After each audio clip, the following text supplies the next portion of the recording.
நான் இங்கே வந்து வரவேற்புரை பேச தான் கூப்பிட்டுருந்தாங்க. நான் வரும்போது சரி ஓகே ஒரு ஒரு அட்டென்ஷனுக்கான ஒரு முகமாக தான் உள்ளே வந்தேன். வந்து கொஞ்ச நேரத்தில் நம்ம இங்கே இருக்க வேண்டிய ஆள் இல்லை, பார்வையாளர் இடத்துல இருக்க வேண்டிய ஆள்னு நான் நினச்சேன்.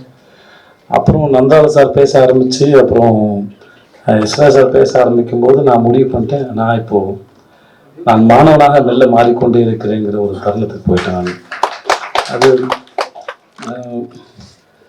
வாழ்க்கையில் சில பேருக்கும் நமக்குமான உறவுகள் வந்து ஏதோ ஒரு காரணத்தினால ஒரு தொடர்பு ஏற்படுத்துது.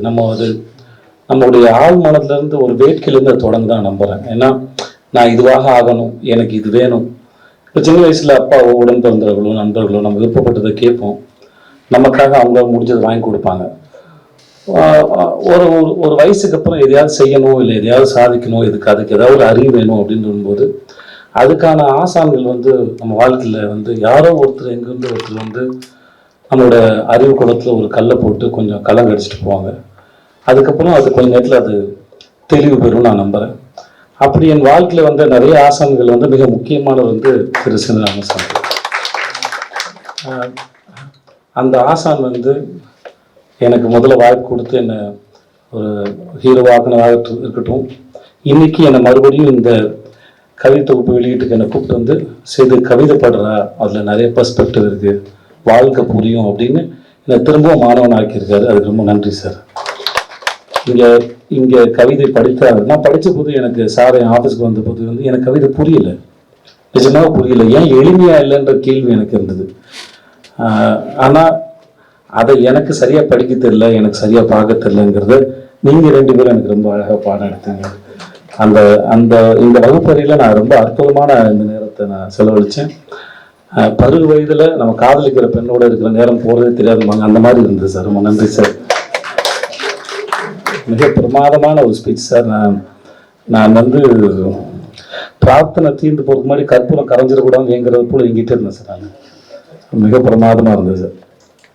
ஒருத்தர் படிக்கும்போது பட்ஜெட்டை சொல்கிறாரு, மல்யுத்த வீராங்கனை மேற்கோள் காட்டி பேசுகிறாரு, சமகாலத்தோடு பேசுகிறாரு, முன்னாடி போகிறாரு நந்தலாலா சார். எஸ்ரா சார் பேசும்போது அப்படியே கவிதையை எடுத்துட்டு பின்னாடி போகிறார், சங்க காலத்துக்கு போயிடுறாரு. ஸோ இந்த இந்த இந்த டைம் ட்ராவல் இருக்கு இல்லையா, இது என் கண்ணாடி நிகழ்றதை நான் பார்த்துக்கிட்டே இருக்கிறேன். ரொம்ப அற்புதமாக இருந்தது. ஒரு விஷயம் வந்து அது புரியும் போது நான் நம்புவேன். என் நண்பர் ஒருத்தர் மணின்னு சொன்னதான் நினைக்கிறோம். இப்போ மூளைங்கிறது ஒரு மிகப்பெரிய அந்த உலகத்தை போல இடம்னு வச்சுக்கிட்டிங்கன்னா, நம்ம பயன்படுத்துகிற இடத்துல மட்டும் நம்ம விவசாயம் பண்ணணும்னு வச்சுக்கோங்களேன். நீங்கள் படிக்க உலகம் புரிய நீங்கள் அந்த இடத்த பெருக்கிக்கிட்டே போறீங்கன்னு சொன்னாங்க. இன்னைக்கு அந்த மூலையில் விவசாயம் பண்ணுறதுக்கும் இடத்த பிடிக்கிறதுக்கும் ஒரு பெரிய ஆர்வத்தை இந்த கூட்டம் வந்து எனக்கு ஏற்படுத்தி கொடுத்ததுக்கு ரொம்ப ரொம்ப ரொம்ப நன்றி. இதில் வந்து நான் சில கவிதைகள் புரிஞ்சது, ரசித்தேன். சிலது ஏன் இப்படி எழுதிருக்காரு அப்படின்றது. இப்போ நான் படிச்சுட்டு நான் ரொம்ப நேரம் கேள்வி கேட்டு புரிஞ்சுக்கணுமான்ற ஒரு கேள்வி எனக்கு இருந்தது. நல்லா இருந்தது சார், கேட்டுக்கலாம். ஸோ ஆனால் அது எளிமையாக தான் இருக்குது. நான் அது எளிமையாக பார்க்கலன்றது தெரிஞ்சது. எனக்கு அந்த உப்பு வியாபாரியோட அந்த ஒரு தெருவின் மௌனத்தை கலைச்ச அந்த உப்பு வியாபாரியோட கவிதை வந்து எனக்கு ரொம்ப பிடிச்சது. எனக்கு சின்ன வயசில் ஒரு தள்ளு வண்டியில் முதுகில் உள்ள பெரிய கட்டி வச்சுக்கிட்டு வெள்ளை பண்ணின ஒரு ப்ளூ கலர் கட்டம் போட்டு லுங்கியும் கட்டிக்கிட்டு ஒரு பெரிய மூட்டையில் உப்பு விற்றுட்டு போய் எங்கள் ஊரில் நான் பார்த்துருக்கேன். அப்போது உப்பு வந்து 1 கிலோ வந்து ₹1.50 வந்தது. எனக்கு அந்த சின்ன வயசில் ஒரு கேள்வி இருந்தது, எவ்வளோ பெரிய மூட்டை விற்றாலும் அவர் ஒரு 15-20 ரூபா கூட தேராது, இதை ஒரு வியாபாரம் பண்ணிகிட்டு இருக்காரு அப்படின்னு நான் அன்னைக்கு யோசிச்சிருக்கேன்.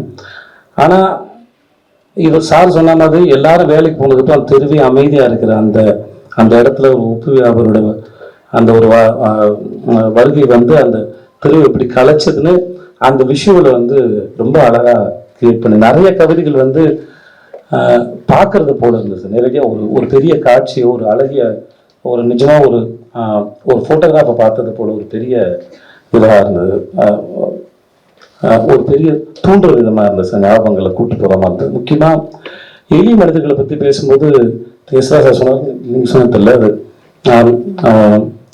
இந்த உலகம் சாரதா சொன்னீங்க, இந்த உலகம் சுற்றுறதுனால நம்ம இருக்கிறத போல எளிய மனிதர்களால் தான் நம்ம இயங்குறோம்னு சொன்னது வந்து அது மிக அற்புதமான ஒரு speech sir. Thank you so much sir. இங்கே வந்து நான் ரொம்ப சந்தோஷப்பட்டேன். ரொம்ப நன்றி. வந்த அனைவருக்கும் நன்றி. பாதகம் செய்பவரை கண்டால் நாம் பயங்கொள்ளலாகாது பாப்பா. மோதி மிதித்து விடு பாப்பா, அவர் முகத்தில் உமிழ்ந்து விடு பாப்பா. அண்மை செய்திகளை உடனுக்குடன் தெரிந்து கொள்ள இணைந்திருங்கள் இயம்நாடு தொலைக்காட்சியுடன்.